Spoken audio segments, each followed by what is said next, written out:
Lecture de la première épître de Saint Pierre. Frères bien-aimés, soyez tous unis dans la prière, pleins de compassion, d'amour fraternel, de miséricorde et d'humilité. Ne rendez pas le mal pour le mal, ni l'insulte pour l'insulte. Au contraire, bénissez. Car si vous avez été appelés, c'est pour avoir la bénédiction en héritage. En effet, qui veut aimer la vie et voir des jours heureux, qu'il garde sa langue du mal et ses lèvres des paroles trompeuses, qu'il s'écarte du mal et fasse le bien, qu'il cherche la paix et la poursuive. Car les yeux du Seigneur sont sur les justes, ses oreilles sont tendues vers leurs prières, mais la face du Seigneur est tournée contre ceux qui font le mal. Qui peut vous nuire si vous êtes ardents pour le bien? Et même si vous avez à souffrir pour la justice, heureux êtes-vous. N'en ayez aucune crainte, ne soyez pas troublés, mais sanctifiez dans vos cœurs le Christ Seigneur.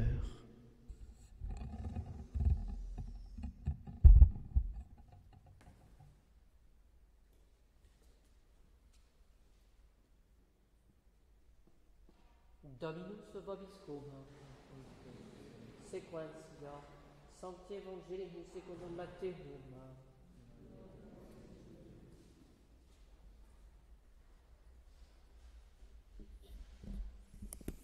En ce temps-là, Jésus dit à ses disciples, « Si votre justice ne surpasse point celle des scribes et des pharisiens, vous n'entrerez pas dans le royaume des cieux.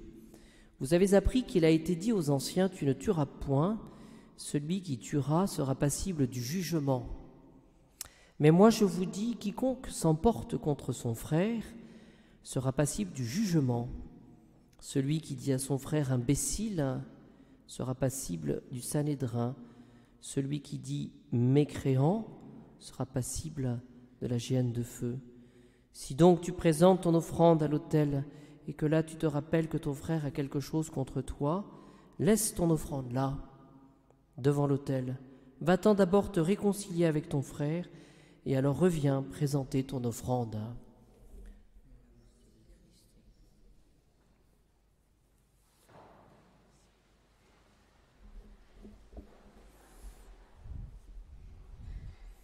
Si nous regardons la collecte de cette messe, la prière à laquelle vous avez dit « Amen »,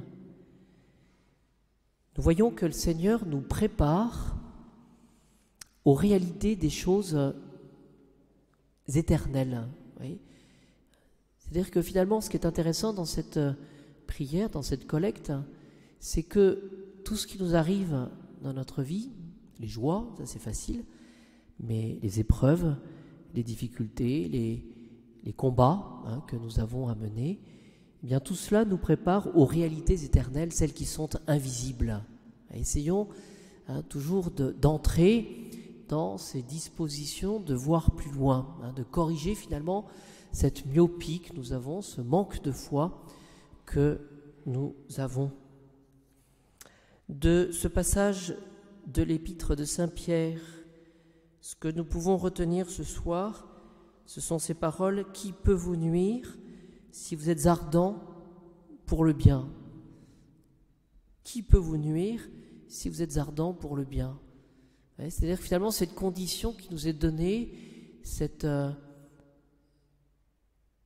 proposition donc de toujours faire le bien, eh bien nous rend puissants.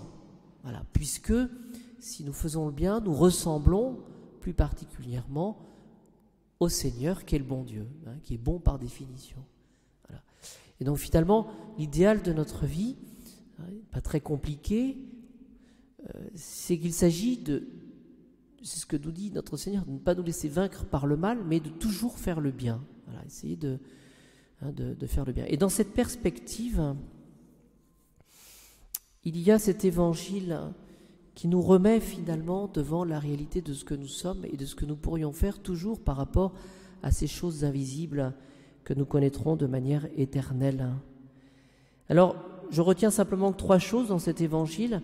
si votre justice ne surpasse point celle des scribes et des pharisiens. On peut dire finalement, alors ça c'est tout le chapitre 5e de saint Matthieu, hein, si vous ne saluez que ceux qui vous saluent, si vous n'aimez que ceux qui vous aiment, voilà, soyez parfaits comme votre Père Céleste est parfait. Mais ce que le Seigneur nous dit là, si votre justice ne surpasse point celle des scribes et des pharisiens, ce qui est assez intéressant, c'est que le Christ Jésus reconnaît d'une certaine manière une justice, celle des scribes et des pharisiens. Vous voyez, il reconnaît. Voilà. C'est la loi mosaïque, avec cette interprétation pour le salut, pour garder la fidélité en dépit des déportations et en dépit de cette justice des scribes et des pharisiens. Eh bien, il faut pour nous, alors on sait que c'était une justice qui était très à cheval sur la morale, sur les principes, eh bien, le Seigneur nous dit qu'il faut que notre justice soit supérieure à celle-là. Alors, avec des principes différents, mais il faut qu'elle soit donc exigeante. C'est ça qu'on peut retenir. Le Seigneur nous attend finalement à cette justice exigeante. Et qu'est-ce qu'on imposait, qu'est-ce qu'on reprochait finalement aux pharisiens? Ils disent ou ils imposent et ils ne font pas. C'est un des reproches qu'on pouvait faire aux pharisiens. Ils imposent, ils disent et ils ne font pas. Oui. Donc le Seigneur nous demande, à nous plus particulièrement, bien d'être en cohérence avec ce que nous professons, notre foi, voilà, et faire le bien, en étant dans la vérité, en n'étant pas hypocrite. Voilà. Alors après, je suis un peu embarrassé puisque j'ai déjà la traduction qui n'est pas forcément, je pense, la bonne dans ce passage. Celui qui dit à son frère imbécile sera passible du Sanhédrin, celui qui dit mécréant sera passible de la géhenne de feu. Et si vous avez dans vos traductions, dans vos missels, vous pourriez m'aider d'ailleurs, je crois que imbécile c'est raka. C'est ça, raka. Et pour mécréant, qu'est-ce qu'ils mettent? Ils mettent un autre... Comment? J'entends pas. D'accord, voilà, c'est ça. Donc il faut retenir imbécile, c'est celui, raka, c'est celui qui a l'esprit vide. Ça, c'est le premier degré, vous voyez, dans la colère. Celui qui est une insulte, finalement, où on dit que l'autre est... Voilà. Je pense que pour mécréant, c'était fou aussi. Fou. Celui qui est fou. Et celui qui est fou, c'est celui qui est mécréant, celui qui est impie. Celui qui est impie. Voilà. Sera passible de la géhenne de feu. Et ce qu'on peut retenir, c'est que celui qui s'emporte contre son frère, finalement, cela s'apparente au commandement de Dieu, tu ne tueras pas. Vous voyez, la colère entre finalement dans ce 5e commandement, tu ne tueras pas. Voilà. Donc, essayons de demander au Seigneur cette grâce, justement, dans la gradation des colères, bien d'avoir un regard surnaturel sur les choses. Voilà. Notre Seigneur, par rapport à la méchanceté des gens, souvent oppose l'ignorance. Voilà. Père, pardonne-leur parce qu'ils ne savent pas ce qu'ils font. Voilà. Dernier élément que j'ai retenu pour l'Évangile, et j'avoue que je n'y avais pas pensé, mais en préparant ce petit mot, si tu te présentes à l'autel, donc pour nous de manière concrète, si tu viens à la messe ce soir, voilà, ça c'est du concret ça, et que là tu te rappelles que ton frère a quelque chose contre toi, et saint Augustin précise que l'Évangile ne dit pas que tu te souviens que tu as fait quelque chose de mal à quelqu'un. Je ne sais pas si je me fais comprendre.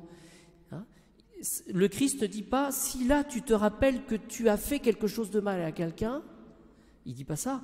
Il dit, si tu te rappelles que ton frère a quelque chose contre toi, c'est-à-dire qu'on a offensé par une attitude le prochain, à ce moment-là, ce que le Seigneur nous demande, c'est de faire le premier pas. Voilà. D'où l'exigence, justement, du royaume des cieux. Donc essayons, voyez-vous, pendant cette messe, bien de savoir si nous n'avons pas par notre orgueil, par peut-être notre désinvolture, ou peut-être par nos péchés, en général, si nous ne sommes pas une occasion de scandale finalement pour le prochain. Et à contrario, eh bien, nous avons un devoir d'une certaine manière d'exemplarité, dans le service du Seigneur, et c'est lui ensuite qui juge. Voilà. Va-t'en, donc d'abord te réconcilier avec ton frère et alors reviens présenter ton offrande. C'est-à-dire que finalement, d'une certaine manière, le Christ Jésus subordonne le service du temple, le service de la vertu de religion, à la charité.